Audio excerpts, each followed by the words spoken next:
नमः चंडिकायै। श्री महादेव जी बोले, नारद जी, मुनि श्रेष्ठ वशिष्ठ जी ने महाबाहु राम, लक्ष्मण, भरत तथा शत्रुघ्न को देवी के मंत्र की दीक्षा दी। वह चारों भाई भी सभी शास्त्रों में प्रवीण हो गए। एक बार महामुनि विश्वामित्र जी आए और अपने यज्ञ की रक्षा के लिए राम और लक्ष्मण को उनके पिता से मांगकर तपोवन में ले आए। वहां महाबाहु श्री राम ने भयंकर राक्षसी ताड़का का वध करके मुनियों को संतुष्ट किया और उनसे दिव्य अस्त्र प्राप्त किए।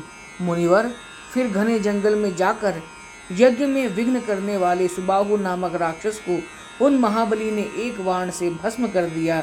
एक दूसरे बाण से युद्ध के लिए उन्मत्त मारीच एवं राक्षसों को अपने बाहुबल से उत्साहित भगवान राम ने समुद्र में फेंक दिया। तब मुनिवर विश्वामित्र के साथ रघुनंदन राम मिथिला नगरी को गए और मार्ग में ब्रह्मा की पुत्री अहल्या का शीघ्र ही उद्धार किया। महामुनि तब जनकपुरी में जाकर महाबली श्री राम ने भगवान शिव का अत्यंत कठोर धनुष तोड़ा।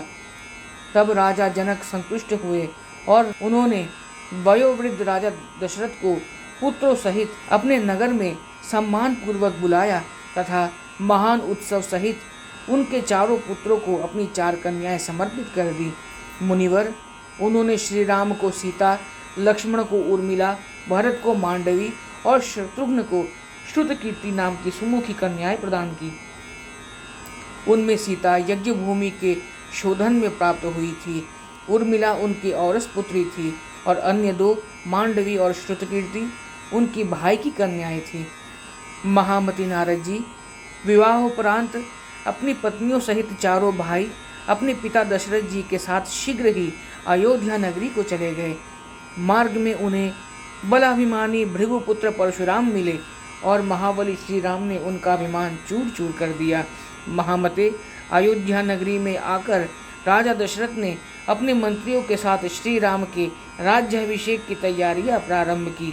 मुनि श्रेष्ठ, इस अवसर पर देवताओं ने विघ्न रचा, जिससे रानी कैकेयी अपने पुत्र के लिए राजा दशरथ से राज्य मांग लिया और 14 वर्ष के लिए श्री राम को वनवास भी मांगा। सत्य प्रतिज्ञ राजा दशरथ ने उनको 2 वर दे दिए। अतः सत्य पराक्रमी श्री राम ने राज्य का त्याग करके सीता और लक्ष्मण सहित दंडकारण्य को प्रस्थान किया।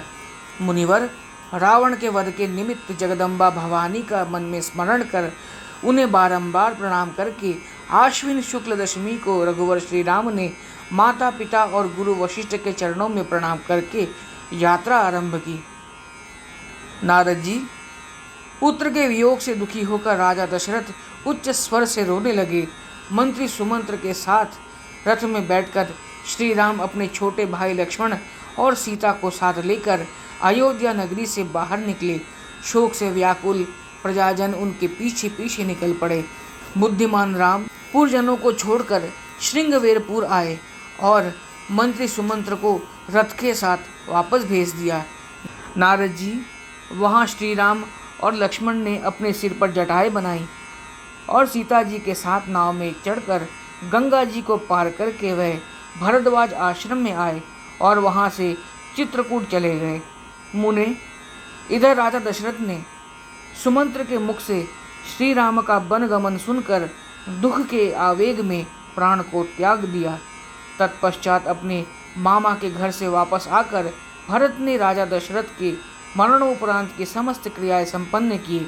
अपनी माता को बार बार धिक्कारते हुए वे अपने भाई शत्रुघ्न और अमात्य को साथ लेकर भगवान श्री राम के पास चले गए।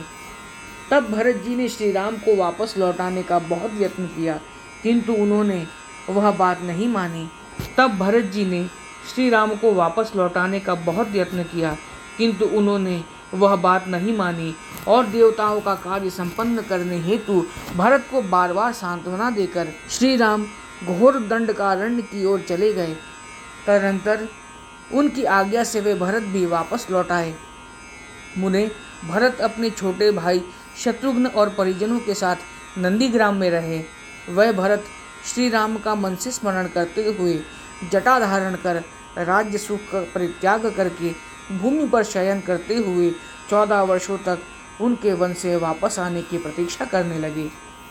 महामते, उधर श्री राम ने दंडकारण्य में विराट नामक भयंकर राक्षस का वध करके पंचवटी में पर्णकुटी बनाकर राक्षसों का विनाश करने के लिए कुछ काल तक निवास किया। वहां शूर्पणखा नाम की स्वेच्छा रूप धारण करने वाली राक्षसी काम के वशीभूत होकर श्री राम को पति बनाने की इच्छा से उनके पास आई। मुनि श्रेष्ठ, भाई की आज्ञा से लक्ष्मण जी ने उसे दुष्टा राक्षसी जानकर उसके नाक और कान खड्ग से काट डाले। तब वो भयानक राक्षसी रोती हुई अपने भाई खर और दूषण के पास जाकर क्रोधपूर्वक कहने लगी। शूर्पणखा बोली, भाई, अयोध्या के राजा श्री राम अपने भाई के साथ दंडकारण्य में आए हैं। उनकी दुर्वादल के समान श्याम छवि है। उनकी पत्नी भी उनके साथ आई है। वह ऐसी रूपवती है जैसे स्वर्ग, मृत्युलोक व पाताल में कहीं देखी सुनी नहीं जाती। मैं उसे आपके लिए ला रही थी, लेकिन श्री राम के भाई ने मेरे नाक और कान काट डाले, इसलिए मैं आपके पास आई हूँ। श्री महादेव जी बोले। उसकी यह बात सुनकर राक्षस खड़ और दूषण 14,000 राक्षसों के साथ उस जंगल में गए जहाँ श्री राम विराजमान थे। श्री राम ने अपनी वाण वृष्टि से उन सभी आए हुए राक्षसों को मार डाला। महामती नारद जी, तब शूर्पणखा ने लंका में जाकर शोकातुर हो सारा वृत्तांत रावण को कह सुनाया। उसकी बातें एवं सीता के अनुपम सौंदर्य के बारे में सुनकर काल के वशीभूत होकर उनका हरण करने का निश्चय किया। तदनंतर ताड़का के बेटे मारीच को सहायक बनाकर सीता के हरण की इच्छा से वह रावण उस वन में गया। मारीच ने श्री राम के द्वारा अपनी मृत्यु निश्चित जानकर माया से स्वर्ण मृग का रूप बनाया और श्री राम को अपने आश्रम से बहुत दूर ले गया। मुने, श्री राम ने उस पर शरसंधान किया और उससे घायल होकर वह राक्षस पृथ्वी पर गिर पड़ा तथा हे लक्ष्मण ऐसा पुकारने लगा। जनकनंदिनी सीता ने उस आवाज़ को श्री राम की पुकार समझकर लक्ष्मण को तुरंत उसी ओर भेजा। इसी बीच दशानन रावण ने वहां आकर भगवती लक्ष्मी की अवतार जानकी का बलपूर्वक हरण कर लिया। यद्यपि वे महादेवी उसे उसी समय भस्म करने में समर्थ थी, किंतु उन्होंने ऐसा नहीं किया क्योंकि रावण उनकी देवी रूप में सदा उपासना करता था। पक्षी श्रेष्ठ जटायु ने राक्षस द्वारा हरण कर ले जाई हुई सीता को बचाने के लिए दुष्ट रावण के साथ युद्ध किया। देवर्षि श्रेष्ठ राक्षस श्रेष्ठ रावण ने बलपूर्वक उसके दोनों पंख काट डाले और वह सीता को लेकर रात्रि में लंका को चला गया। उसने भगवती सीता को सुंदर अशोक वाटिका में रखा। जलती हुई अग्नि के समान तेजस्विनी उस सती पर बल प्रयोग करने में वह समर्थ नहीं हुआ। इसके पश्चात अपनी स्थिति से रावण के लिए कल्याणकारिणी लंकेश्वरी देवी ने लंका से अंतर्ध्यान होने का मन बना लिया। श्री जगदम्बार्पणमस्तु। ओम नमः चंडिकायै।